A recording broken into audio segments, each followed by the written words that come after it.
Good afternoon.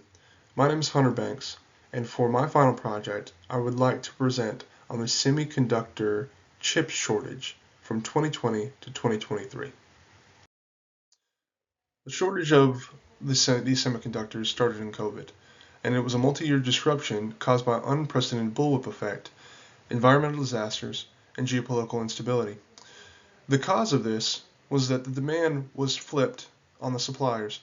Automotive manufacturing was down due to people returning to their home in isolation due to COVID, and the increase in demand for electronics, such as PCs, tablets, laptops, and monitors, so that people could work from home. There was a capacity lockout when the automotive market rebounded.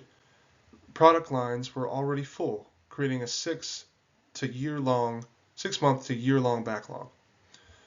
There was also a force majeure of events, environment in Taiwan, and a deep freeze in Texas, which causes water scarcity needed for the semiconductor production, and the geopolitical events that around the Russian and Ukraine war disrupted neon gas supplies needed for the chips as well. Accidents that happened were major fires and automotive chip plants in Japan. After further analysis into this supply chain issue, the primary culprit was the excessive reliance on geographically concentrated suppliers, mostly in Taiwan and South Korea, for leading-edge semiconductor manufacturing. This lack of diversity created systemic vulnerabilities to geopolitical tensions, natural disasters, and unexpected demand spikes. The timeline of this was, again, at the beginning of COVID and about 3 years after that until 2023. The severe global chip shortage caused crippling production across automotive industry, consumer electronics, and medical devices. The stakes were about $500 billion alone in the automotive industry, and the market share where competitors with diverse sourcing gain an edge. National security, critical reliance on foreign fabrication for defense infrastructure and technology. My recommended strategy would be a geographic and vertical integration and diversification. Targeted government incentives to help with capital expenditures and investment. Capital investment was not the only roadblock in the diversification of the semiconductor fabrication globally. It was also due to the complexity of creating the raw materials for these semiconductors. This is where the true bottleneck lied. The process of processing the silicon wafers into a functional chip needed over 200 steps.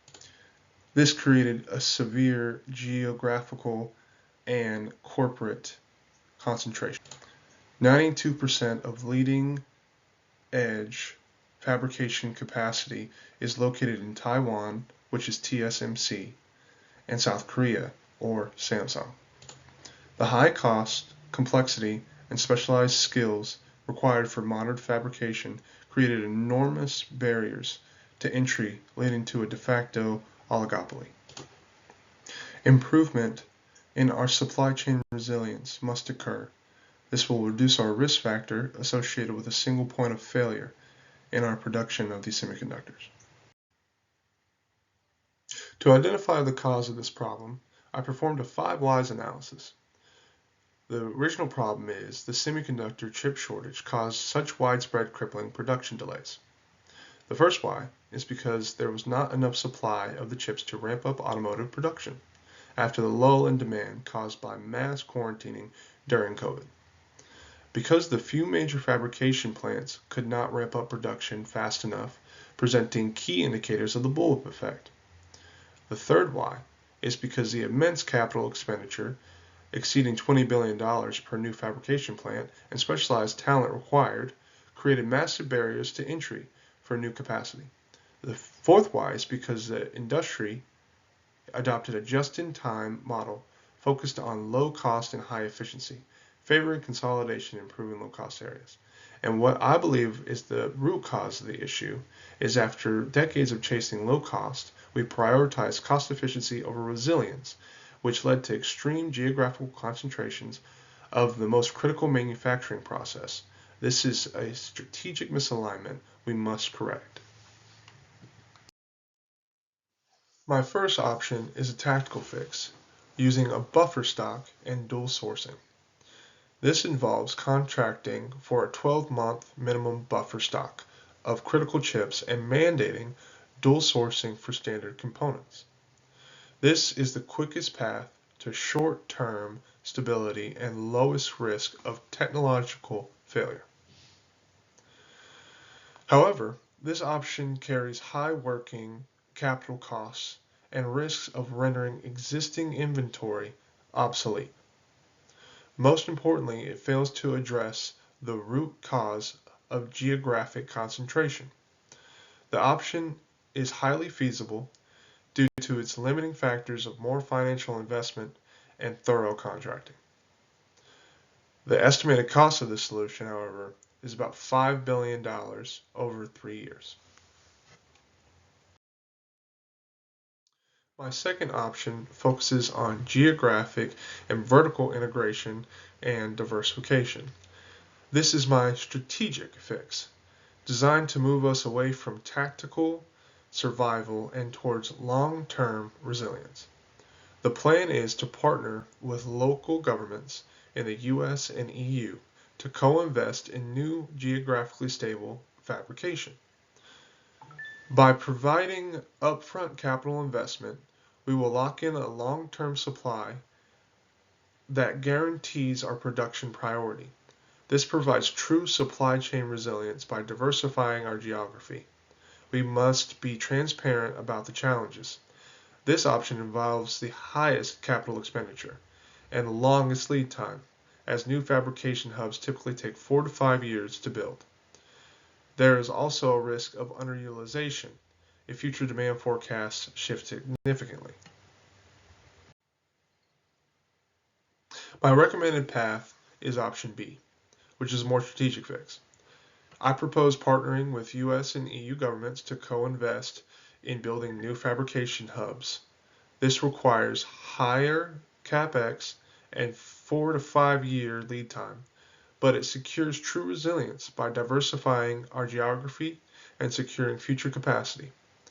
By aligning with a $100 billion budget that is already established by the US and EU CHIPS Act, we can establish ourselves as a Tier 1 resilient partner for the next 2 decades.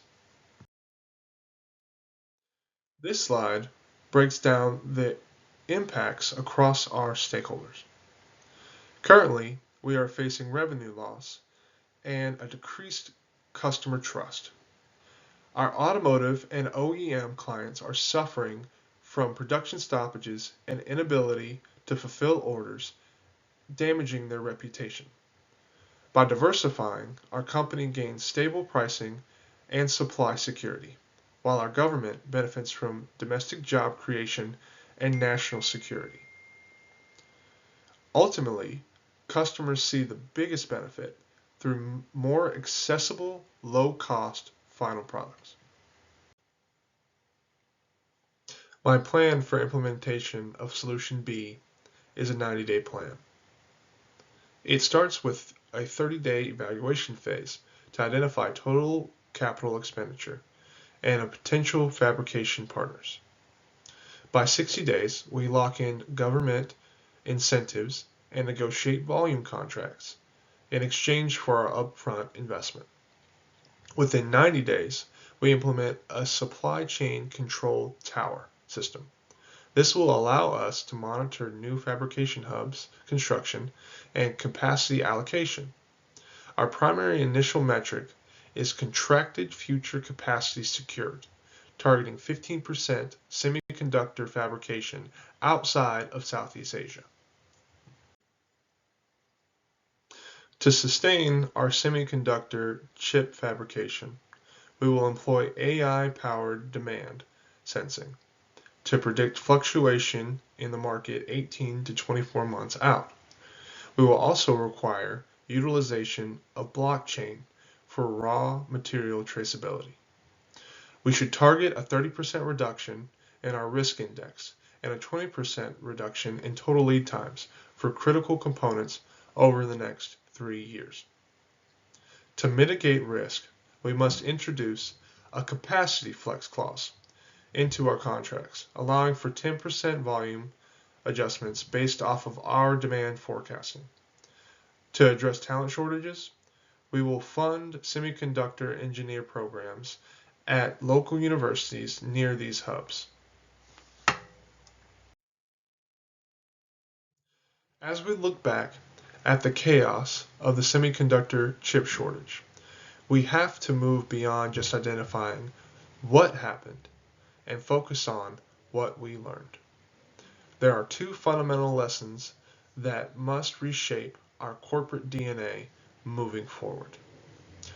The first lesson is resilience is not free. For decades, the global supply chain was driven by a single-minded pursuit of the lowest cost per unit. However, this efficiency came with hidden vulnerabilities.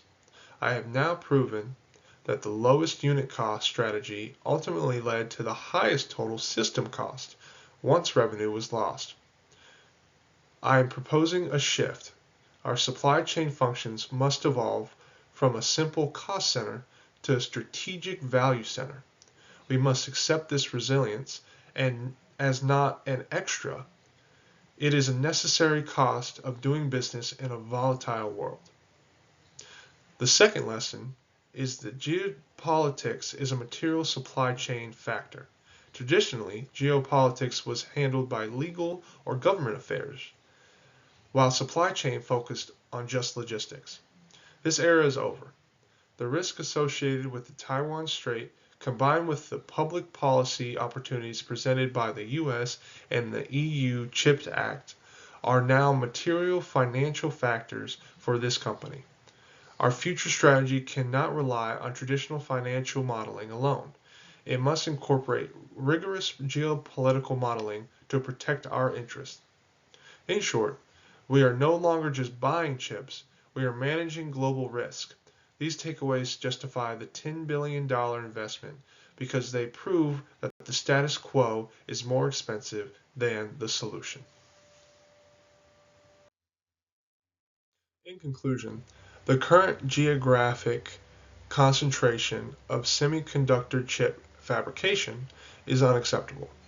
I require executive board approval for an approximate $10 billion capital expenditure commitment to move into the 60-day contract negotiation phase. This investment secures our product roadmap for the next 2 decades. Thank you.